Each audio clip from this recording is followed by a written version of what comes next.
saludos, muy buenos días. Aquí estamos nosotros ante ustedes otra vez para desarrollar el programa que tenemos diseñados para presentarles en este día a través del Impacto, Canal 22 y el 52 de la televisión abierta de la República Dominicana. Gracias por sintonizarnos a esta hora del día.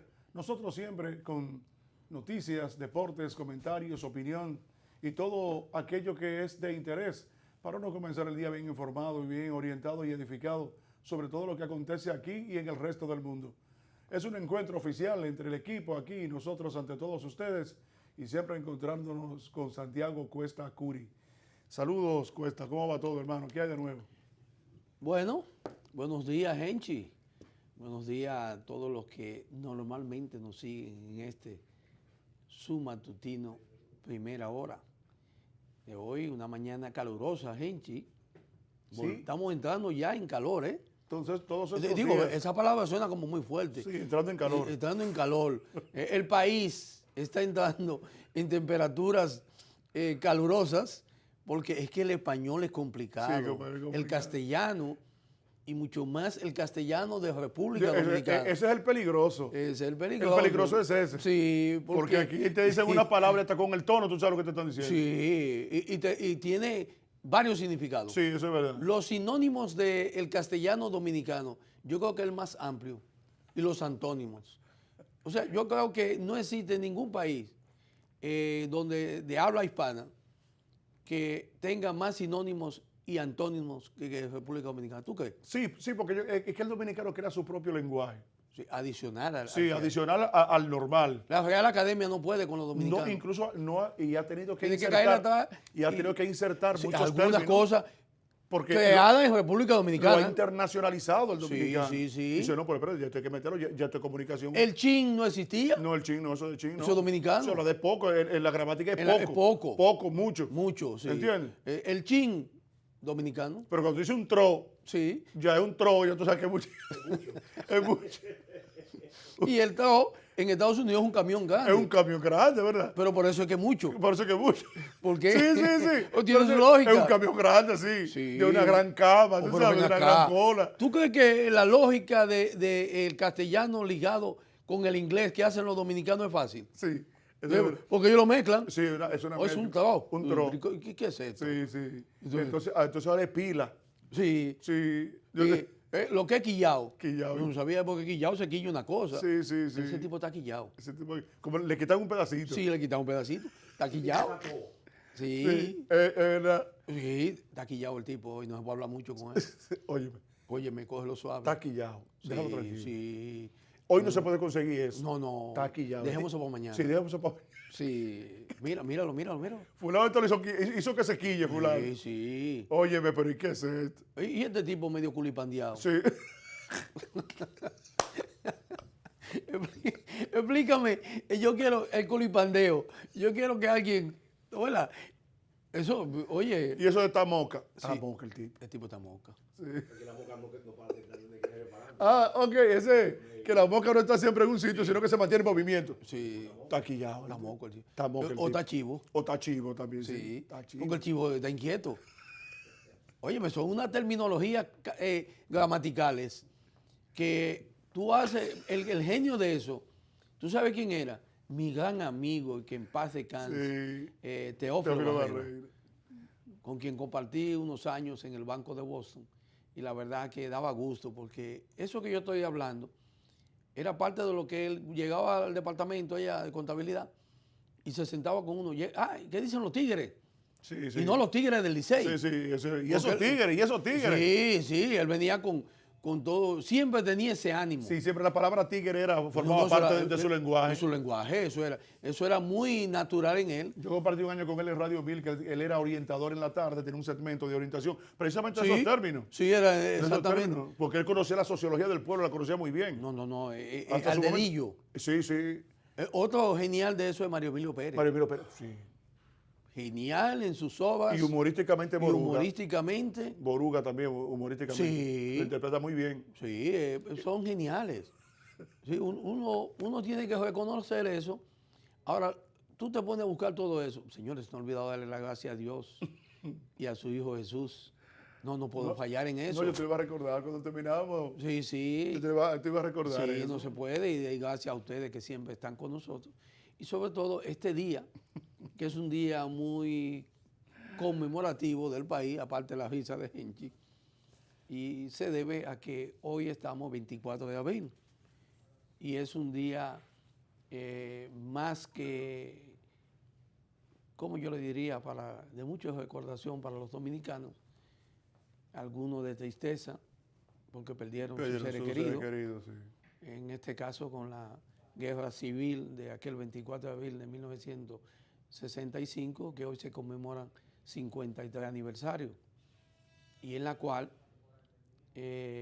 nosotros le vamos a pedir a los muchachos que enviamos un video que nos hicieran llegar, que está ahí, un video relacionado con lo que fue el líder, uno de los líderes de la revolución, uno de los líderes más carismáticos y más grandes que ha tenido la República Dominicana, el más grande agitador de masa de todos los tiempos, el doctor José Francisco Peña Gómez, y nosotros le enviamos al equipo, enviamos un video que más adelante lo vamos a poner. Sí, que es muy ilustrativo. Muy ilustrativo. De diferentes momentos. Exactamente, que tuvieron que ver con la revuelta de abril y en la cual todos recordamos, aquellos que tenemos edad, aunque yo lo que tenía era 8 años, 7 años, 8 años tenía, cuando sucedió eso, pero lo recuerdo perfectamente, yo tenía 7 años exacto, y recuerdo aquel 24 de abril a la 1 de la tarde. Exactamente. Cuando mi hermano, el mayor, José, despertó, escuchen esto, gente, era sábado, y él despertó alrededor de las 7 de la mañana, despertó exaltado, y se fue a la cama de mis padres, y le dijo a mi mamá, mami, yo tuve un sueño, que había unos barcos tirando cosas para arriba, y que en la esquina de aquí de la 36 se desmontaron muchos militares y con armas y había tiros. Ah, pero fue verdad. Óyeme. Por la 36 había un comando por allá arriba. Espérate. ¿Y qué pasó? Mi mamá le dice, ve, acuéstate, mijo, eso es un sueño, te acostaste viendo películas y cosas. Bueno, y eso, a la 1 de la tarde, cuando estábamos comiendo, se ve desde la puerta de mi casa, que queda para ver al sur de la ciudad, se ven esas velas, las velas de los barcos, porque es verdad que los barcos tiraron unas velas, y entonces, después de eso, como a las 3 de la tarde, en la Juan Erazo con 36A, habían unos marinos, y ahí hubo un tiroteo, como a las 3 de la tarde. O sea, todo lo que ese muchacho se soñó. ¿Lo vio? ¿Sucedió? Sucedió. Entonces ya a eso de las 3 de la tarde ya había tiro.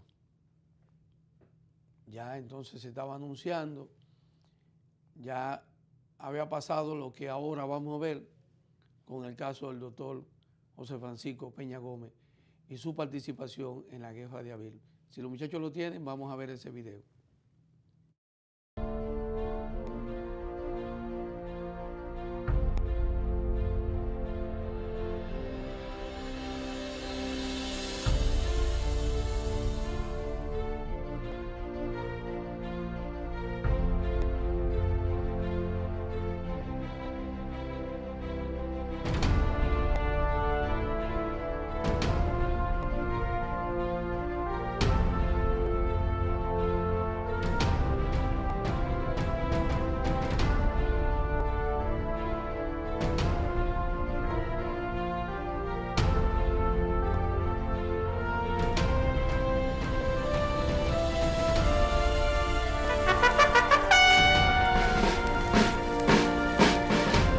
El capitán Mario Peña Tavera se comunicó con el doctor José Francisco Peña Gómez al programa Tribuna Democrática de Radio Comercial, alrededor de la 1:30 de la tarde, quien difundió el inicio de la revuelta militar. Las masas populares se lanzaban a las calles en apoyo al movimiento constitucionalista que clamaba retorno a la constitucionalidad y regreso de voz sin elecciones. La historia reconocerá la revolución del 24 de abril como la epopeya más noble y hermosa de este pueblo.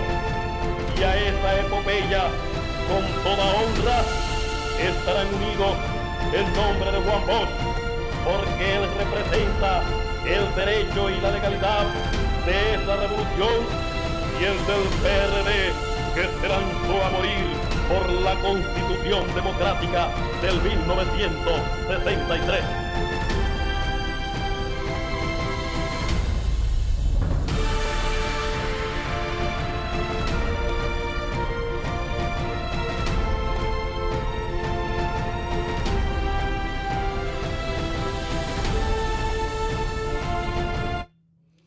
Ahí está uno de esos minutitos. Refleja el que me dé calofrío. Sí. Eso sí, eso es fuerte.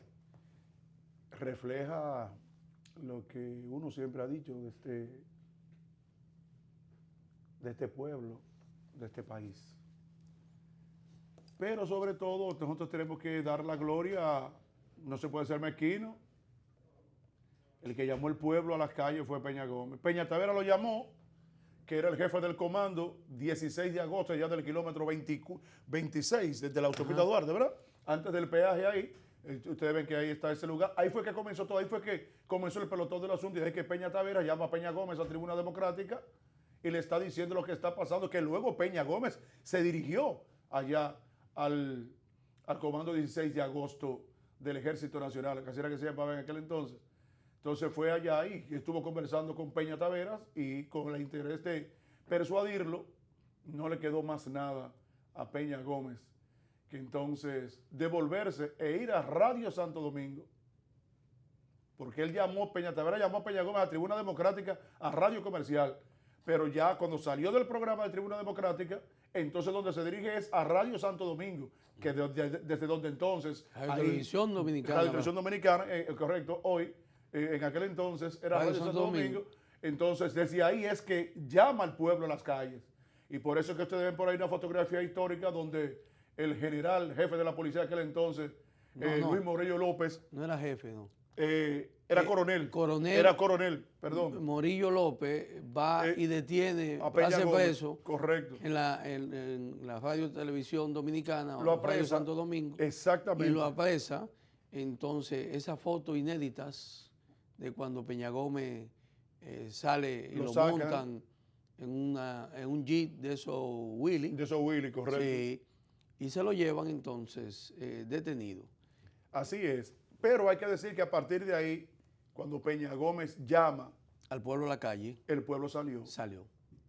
Porque lo grande es eso, salir. Y que la gente saliera sabiendo lo que podía pasar si salía. Y la gente salió. Tú sabes que la historia ha demostrado. Pero salió el temor que había con Peña Gómez. Claro. De llamar al pueblo a la calle quedó plasmado con ese llamado de 1965. Así es. De que Peña Gómez tenía el poder. Claro, eso es lo que te va a decir ahora. De lanzar un pueblo a la calle. Claro. Por eso, en las situaciones que enfrentó el país, por ejemplo, el caso de 1994, el temor de los norteamericanos y del propio Balaguer. Y de muchos sectores internos. Y de los sectores ocultos del empresariado. Correcto. Y de la iglesia. Tenía temor de que el hombre Peña Gómez dijera eso. Claro. Entonces hubo que aceptar. Fíjense que una de las razones por la cual al monstruo de Balaguer se le pudo recortar un periodo de 2 años.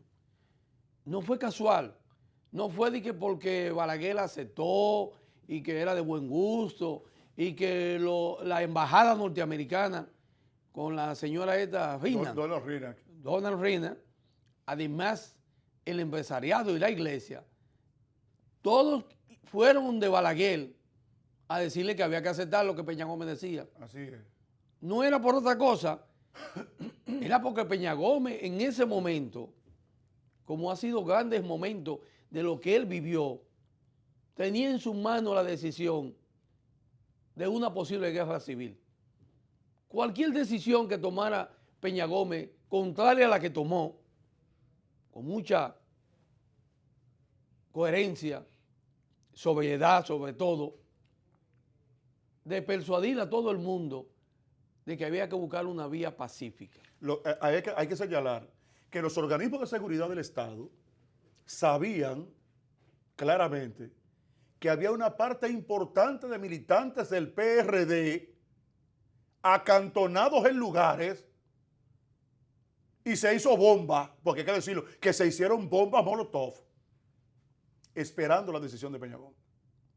Y los organismos de seguridad sabían eso. Pero no solo eso. Y sectores del empresariado dominicano sabían eso. Pero y no la solo, policía sabía eso. Pero no solo eso. Entonces era el temor. No, ese era uno de ellos.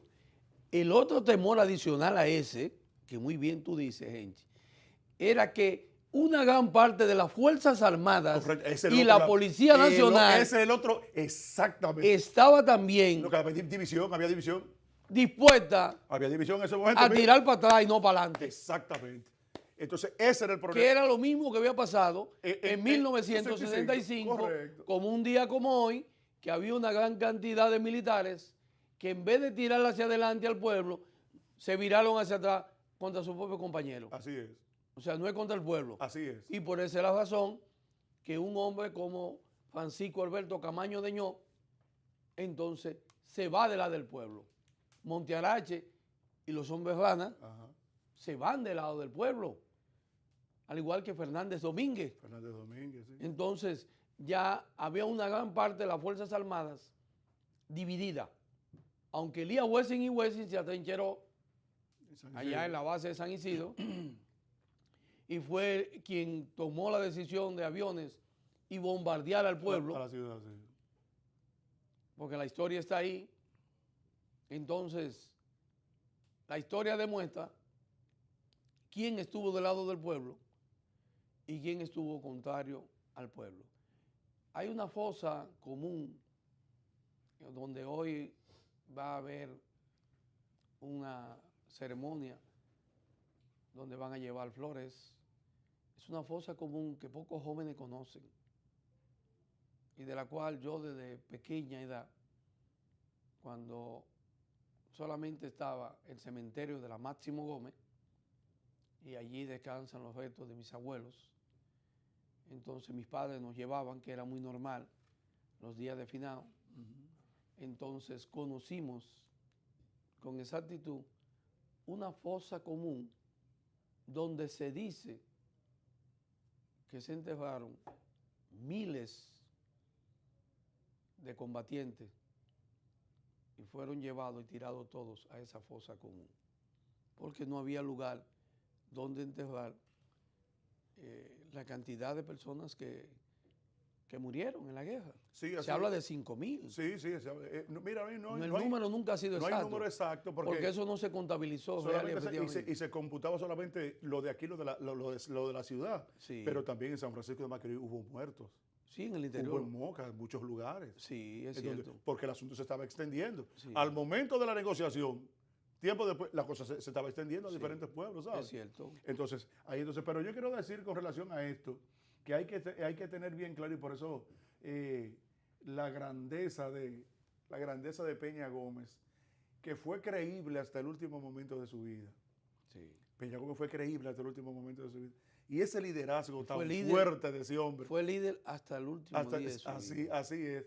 Y aún después de muerto, sigue siendo. Entonces, imagínate, tiene que desaparecer mucha generación de dominicanos para que este liderazgo de Peña Gómez, aún después de muerto, deje de ser venerado. Porque mucha gente creímos en él y además el tipo de gente que era y saber que tenía esa capacidad de contar con tanta gente en este pueblo que hacía lo que él decía. Mira, Henchi. Lo que él quisiera. Y el empresariado lo sabía. Y los guardias que estaban ahí, de los 3 estamentos, sabían que ese era el líder de ellos. Sí. Que el líder de ellos no era Balaguer. No. Que el líder de ellos era ese Moreno. Sí. Y lo que él decía, eso era lo que iba. Sí. Y en ese momento del Ahora que tú dijiste 94, esa palabra, decía lo que diga el Moreno. eso es lo que va. Lo que diga Peña, eso es lo que va. Sí. ¿Entiendes? En todos los sectores de la vida En todos nacional. los sectores. No había ni un sector que no diga que tenga su gente Peña Gómez ahí. Hasta la izquierda los respetaba. Oh, pero claro. Entonces un hombre de un fino trato, Sí. un hombre muy amable, muy decente. Sensible. Y que creía y defendía fielmente lo que creía. Sí. Y yo creo en el hombre que defiende lo que cree, yo creo en él. Ahora, que no se ha cerrado, dispuesto a oír al otro para saber si está equivocado y rectificar. En Peña había algo que yo voy a tratar en esta mañana. Se llamaba confianza. Los PRDistas, la clase más pobre del país, en todo el territorio nacional, la voz de su confianza era el doctor José Francisco. Sí, Peña así Gómez. es, así es. O sea, en quien confiaba la mayoría del país, Sí, sí. porque la mayoría son pobres, Sí, así es. era en el doctor Peña Gómez. No, él era el que encargaba, él era la voz de ellos. Era la voz de ellos. Era la voz Yo de recuerdo que a su muerte hay personas que decían, ay, ¿y ahora qué vamos a hacer los pobres? Sí. O sea, a la muerte de Peña Gómez. Fíjense que es verdad que el doctor Balaguer va a cumplir en este año 18 años de su muerte, el 14 de julio.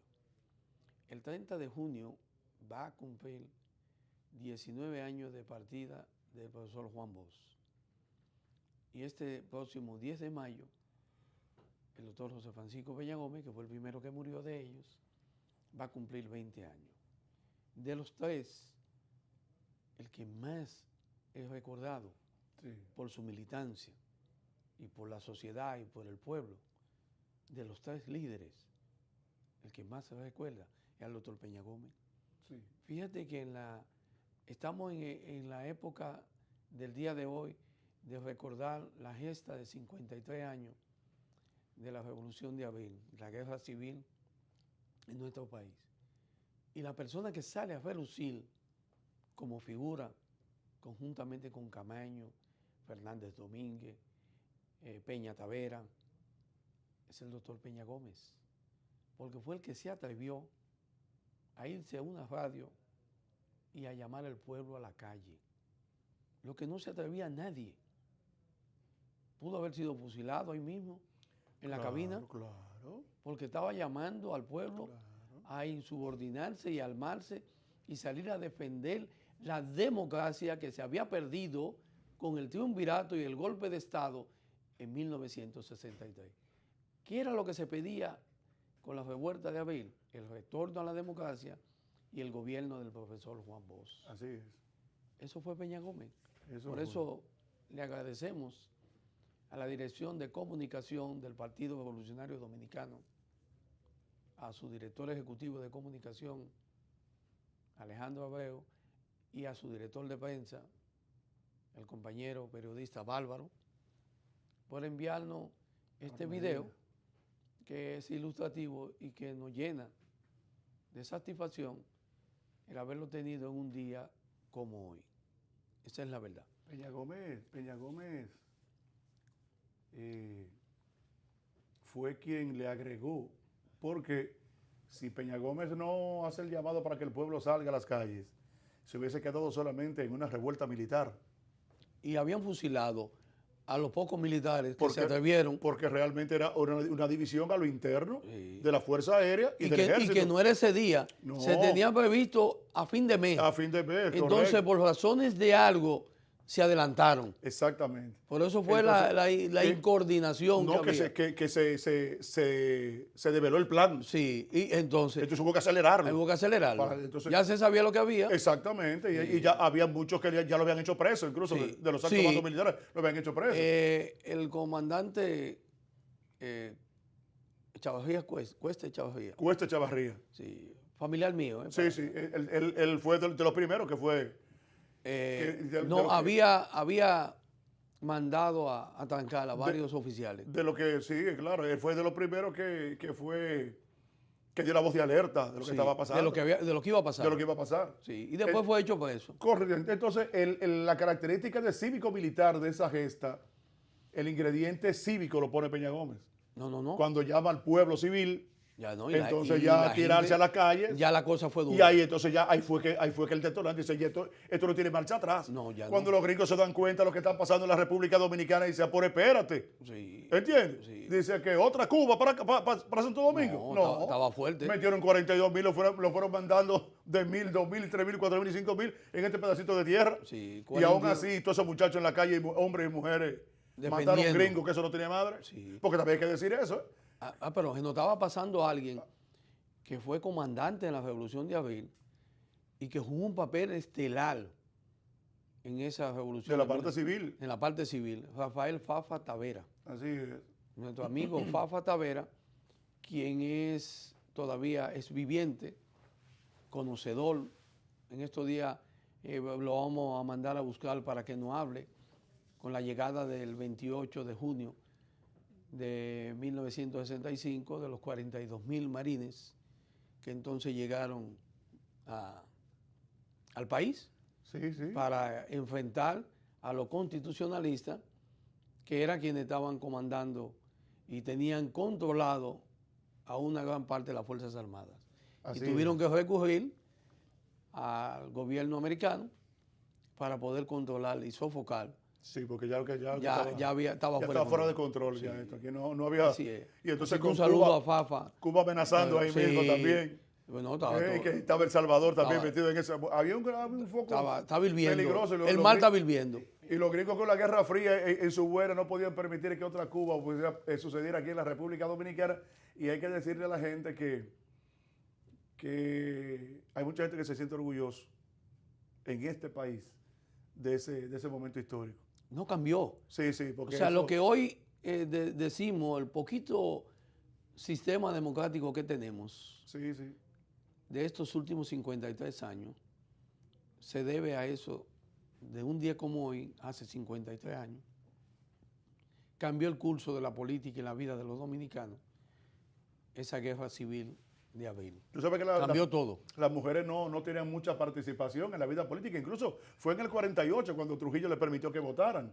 Pero también hubo una participación importante de las mujeres en ese momento histórico. Óyeme. Muchas mujeres que no se sabía que los hombres dominicanos sabían que esas mujeres tenían ese valor así. Oh, pero mira, Yolanda Guzmán, Magali Pineda, Piqui Lora, Aniana Vargas.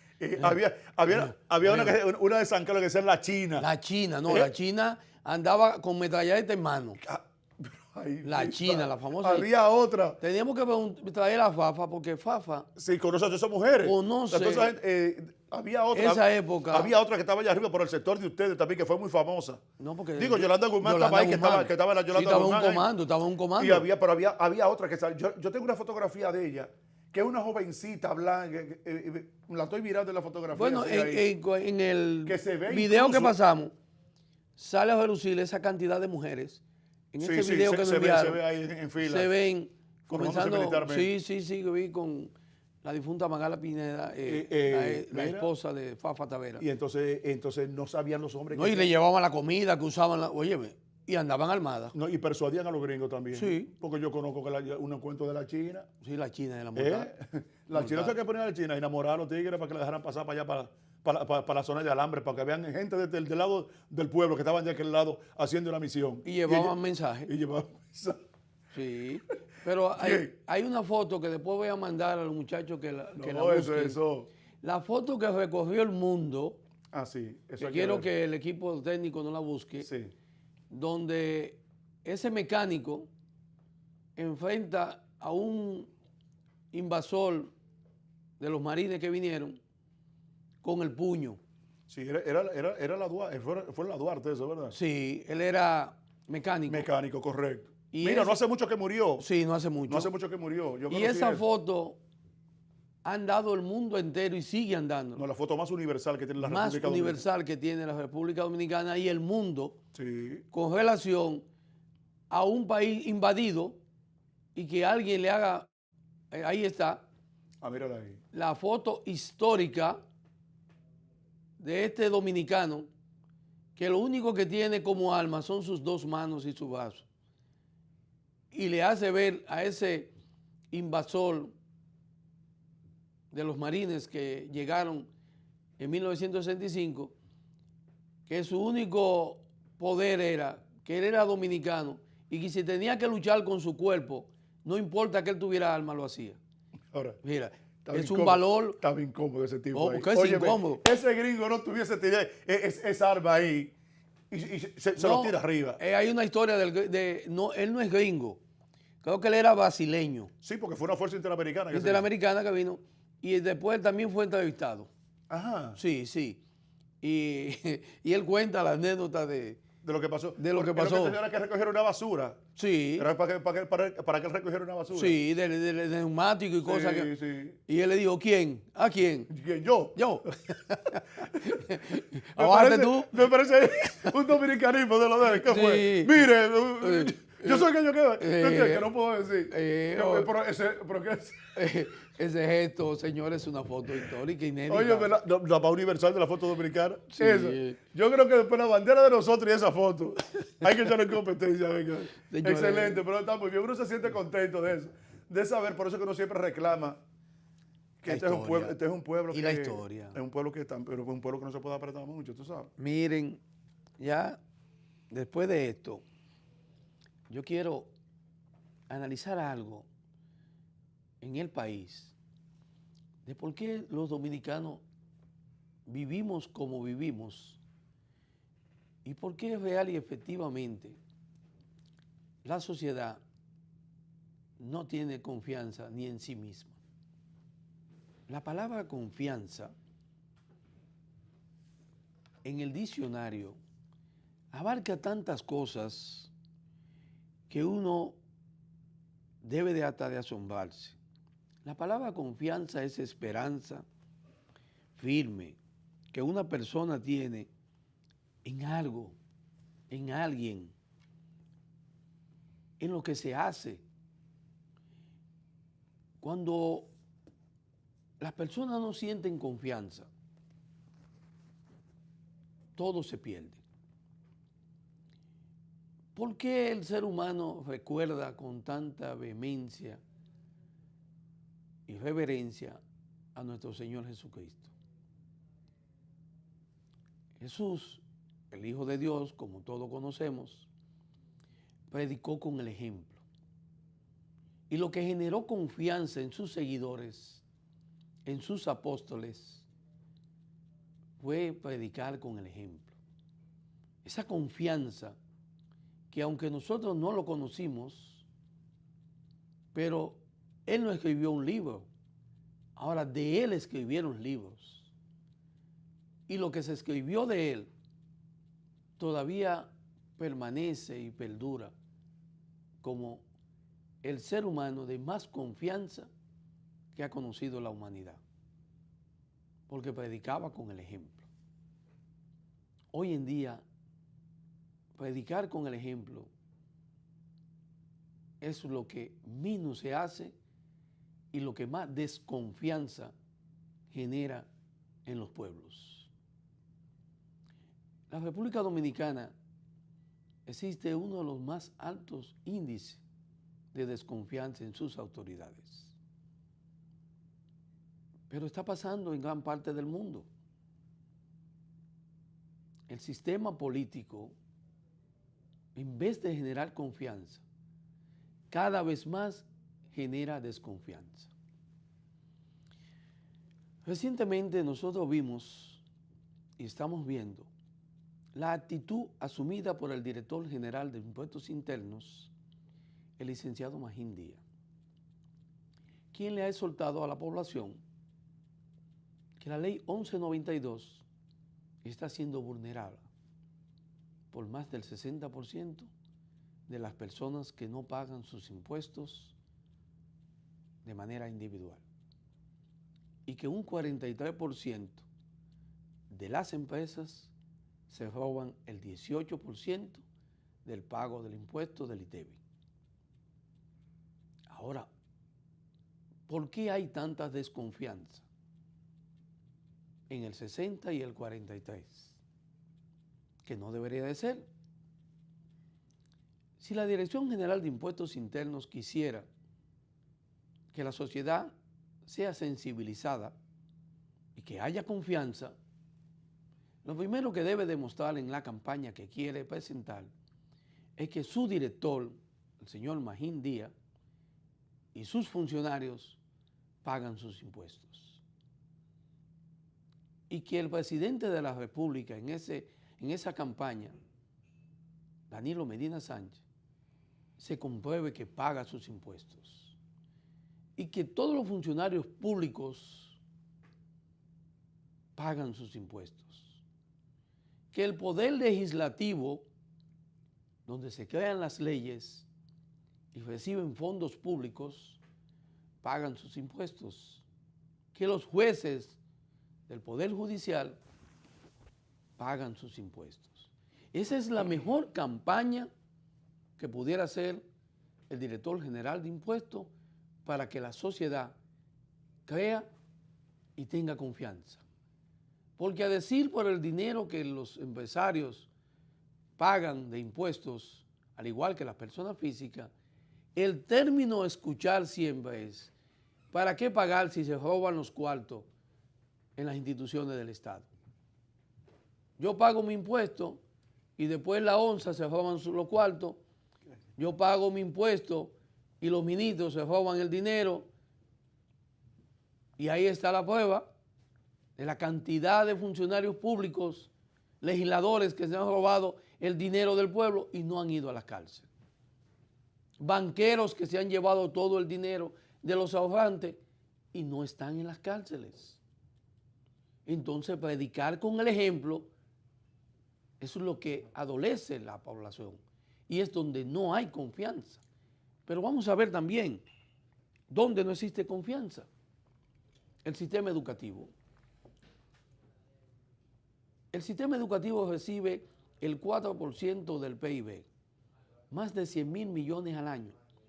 El de mayor presupuesto que existe en la República Dominicana. Sin embargo,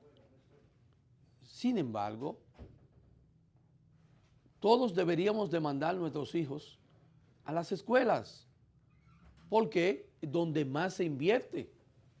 Y donde más se invierte, debe de garantizar y generar confianza para que los ciudadanos no tengan que buscar dinero adicional para mandar hijos a los colegios, que cuestan muchísimo dinero, pero tampoco mandarlo a una universidad privada donde hay que gastar millones para una carrera, por el hecho de que la UAS no se le dan las garantías ni las condiciones que debería de ser la universidad donde deben de ir nuestros hijos, y no a INTE, a la PUCA, a Caribe, a UNIBE, que cuestan dinero exorbitante.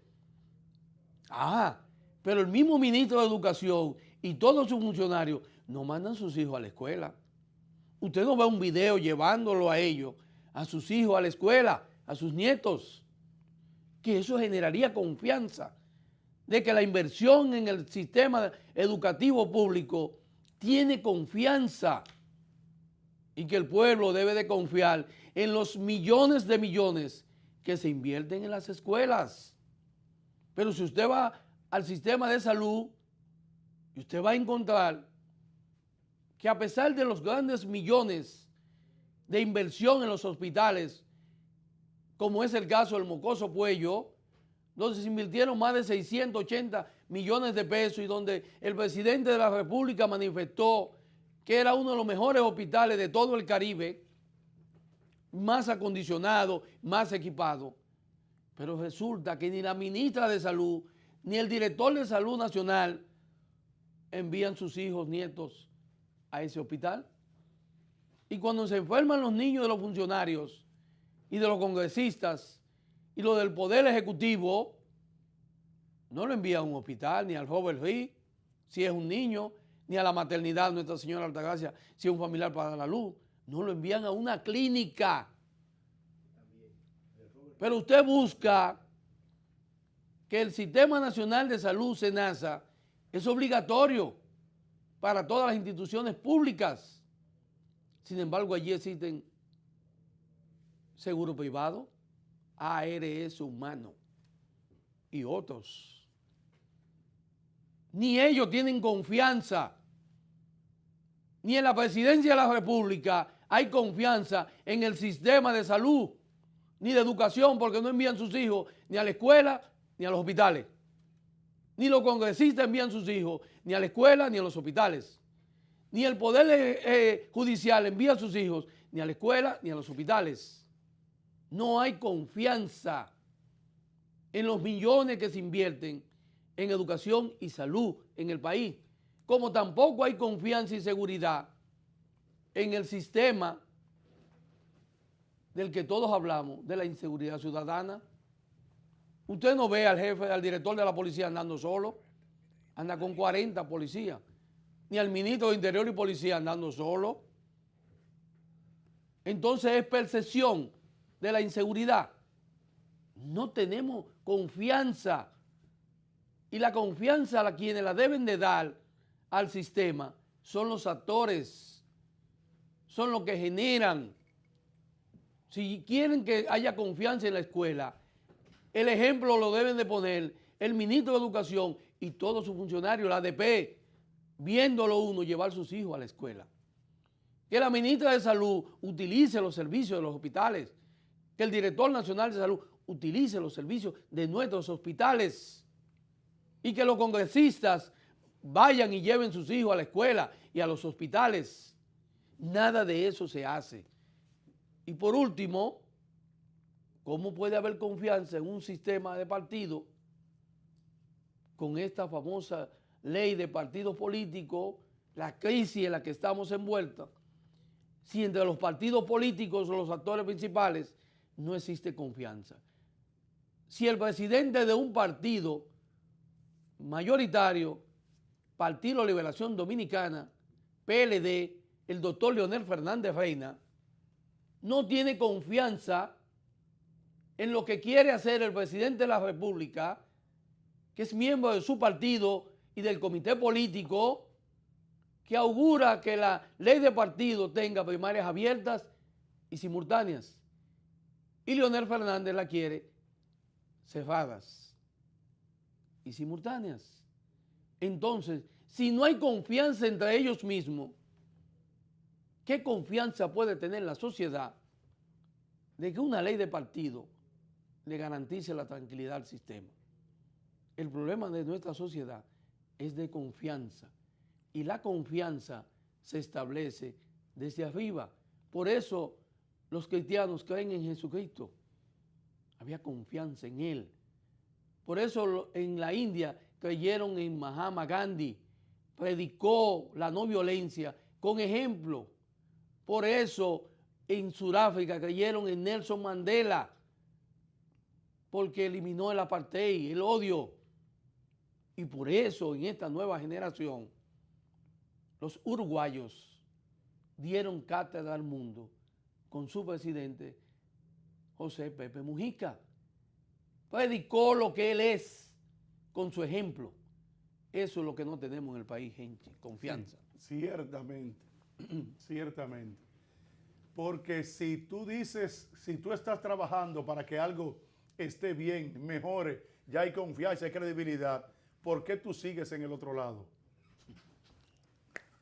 Es que no se entiende. No se entiende. ¿Entiendes? ¿Por qué tú sigues en el otro lado? Que la salud es una maravilla. O sea, y todo bien, y solo ¿Y hospital. por qué tú no vas al hospital? ¿Y tus hijos? Pero es que no se te ve ni a ti mismo, se te ve. Pero ven acá. Tomándote una presión, una cosa, un internamiento, un familiar tuyo, perfecto, sin desperdicio. Porque eso es lo que hay que pedir entonces ahora. Sí, pero ve allá. ¿Y por qué tú no? Porque no se te ve ni a tu mamá, ni a tu esposa, ni a tus nietos, ni a tus hijos. Es que no se ven. Hoy tú no me estás diciendo a mí que ya resolvió ese problema. Para Miami, correcto, como dice Frank Liranzo. Es duro. Con seguro internacional. Sí. Y se enferman los congresistas, y diciendo lo del Poder Ejecutivo y lo de la Presidencia de la República y todo, salen para Estados Unidos. Hoy tú no me dices que aquí resolvimos. Que entonces, está bien, si aquí invertimos que si yo cuántos millones en el sistema de salud y que son mejores que cualquier hospital de Latinoamérica, de verdad. Y tú no vas al hospital. No me venga con eso. Y que entonces la escuela tiene el mejor sistema y tandas extendidas y comida. Ajá. ¿Y dónde están tus hijos? Sí. ¿Y dónde están los hijos de los...? Sí, no, ahí no hay explicación. Mira, cuenta Cuba, ahí no hay explicación. La ley de partido. Sí, no, que no. Si el presidente de tu mismo no. partido está contrario al presidente de la no. República del mismo partido, tú me vas a decir que la sociedad va a tener confianza en esa ley de partido. Cuando ni tú mismo crees. Cuando tú no crees en ella. Imagínate. Está duro. Yo quiero saludar en la mañana de hoy a mi hermana Diana Rosalba Matos, allá en San Juan de la Maguana. Así es que mi saludito de todos nosotros. Como siempre, que ella llega a hacer su caminata, ¿sabes? Llega a hacer su caminata y inmediatamente sintoniza el programa, ¿entiendes? Y ella ve todos estos shows que son reales, porque es así. Ella sabe que eso es así. Miren, Marcha Verde apareció de nuevo en las calles. Parece que eso de la onza ha activado ahora de nuevo el movimiento Marcha Verde, y que traigo este humilde comentario con el interés de saber y retrotraer a la sociedad de que todo el mundo sabe cómo se sintió la nación en aquel 22 de enero del año 2017, cuando no se creyó que un movimiento de tanta gente podía aglutinar a un grupo de personas en las calles de la República Dominicana, propugnando porque se castigan a los corruptos, que la corrupción no esté apañada ni cubierta por la impunidad, y una serie de elementos que ustedes conocen, que a partir de ahí se les ha sugerido a la gente de Marcha Verde muchas cosas. Pero este caso de la onza ha reactivado de nuevo a este grupo con el interés de que realmente se pueda enviar una señal clara, o que esas personas reciban el castigo de acuerdo a la participación que han tenido en este escándalo, que al fin y al cabo Junior, el tiempo pasó, lo mataron por un grupo organizado y banda de ahí dentro, como decía Juan Uvieres, que en la onza había grupos organizados criminales. Recuerdo que Juan Uvieres en un momento determinado lo dijo y el tiempo pasó y le dio la razón. Pero también le dio la razón a Junior cuando estuvo diciendo hasta dónde era la dimensión de lo que estaba pasando en la onza. Tan así que entonces al llevarlo a la justicia no le quedan más nada que, producto de muchas cosas que se dieron, asesinarlo. Entonces ahora Marcha Verde aprovecha esta coyuntura, incluso que hasta en el día de ayer fueron citados algunos auditores internos de onza, como debía ser, y que Cuesta Cura en un momento determinado había dicho aquí que no solamente era al director y al financiero, sino también los otros funcionarios que por ley deben estar a lo interno de la onza, como son aquellos auditores internos y los representantes de la Contraloría General de la República. Fueron citados con el objetivo de ser investigados en torno a la situación. También hay que decir que, consciente de que la población está en este escándalo, entonces Marcha Verde ha activado de nuevo ese grupo, esa maquinaria, ese movimiento, y está concitando la atención del pueblo por la sencilla razón de que entiende de que solamente se ve a la opinión pública echando el pleito, pero desde el punto de vista de la protesta y de la exigencia, entonces han vuelto a sumarse en varias actividades que han realizado y que programarán para los próximos días. Yo lo que quiero decir con esto al presidente de la República y a todo el gobierno, que deben hacer lo posible de tratar de ir conociendo las diferentes situaciones que se puedan estar dando a lo interno de entidades del Estado, porque ya se ha denunciado, incluso Marcha Verde está diciendo que tiene informes de que esa misma operatividad de la onza se está produciendo también en otros estamentos del Estado. Entonces, de aparecer otro escándalo de esa naturaleza, yo creo que esto va a seguir poniendo en entredicho la credibilidad y esta confianza que mucha gente tiene en el gobierno. No es mi caso, pero sí sé que hay mucha gente que cree en el gobierno. Pero hay que hacer lo posible de que esa confianza se pueda expresar, de que se pueda hacer lo posible de que la población entienda que el gobierno tiene la intención clara de castigar a todas aquellas personas que en un momento determinado están haciendo cosas que lesionan al pueblo dominicano desde el punto de vista del manejo de sus recursos. Sobre esa base, ojalá que se pueda llegar con la ONSA hasta lo más posible, para que esa credibilidad que tienen muchos sectores de la población sobre el gobierno la pueda mantener. Porque de lo contrario de no ser así, sigue afianzando entonces el criterio que tenemos muchos, entre los cuales me encuentro, de que no creen en el gobierno. Porque no he recibido señales claras en un momento determinado ante tantas cosas de que exista una voluntad política por parte de nuestras autoridades de que se castigue a todas aquellas personas que malversan los fondos del pueblo, a todas aquellas personas que, recibiendo la confianza del presidente de la República, no han hecho honra de ella. Entonces hay que decir claro que ojalá que esto se pueda resolver, de que se castigue a quienes mataron a Junior y que se castigue a todos aquellos que han intronizado y que intronizaron a lo largo de toda la existencia de la ONSA toda esta mafia. Porque no, yo me inscribo entre aquellos que decimos que esa mafia no viene con el señor Rivas. No, no, no. Esa mafia viene desde mucho antes. Yo podría sacar de ahí a este señor que estuvo antes de Ignacio Ditren, que duró muy poco tiempo. Pero después incluso de Ignacio Ditren, su fortuna se cuestiona. Mucha gente del pueblo la cuestiona, que creen sobre la base de todo aquello de la ONSA. Pero él es especialista en eso de transporte y eso. Es una persona que tiene el PLD, que ha sido director de la ONSA la gran mayoría de los años que tiene esta entidad de transporte público que tiene el Estado. Pero bien, yo entiendo que debe investigarse todo, porque hay que saber si esa mafia funciona desde la instalación del señor Rivas o si funciona desde antes. Porque no solamente el dinero que importa a la población es el dinero que haya podido manejar el señor Rivas, sino el dinero que haya podido manejar todo aquel director de la ONSA. En ese sentido yo entiendo que el pueblo merece una respuesta clara y contundente sobre esta situación, para que entonces el gobierno no se queje de que la población no le cree y de que aquellos que tenemos la oportunidad y el privilegio de expresarnos a través de un medio de comunicación para tanta gente, entonces podamos decirle a la población de que se puede seguir confiando en el gobierno. Son las 7 de la mañana, señores. Vamos a hacer un cambio comercial y retornamos con más comentarios. Aquí en Primera Hora, el matutino por Teleimpacto en este día 24 de abril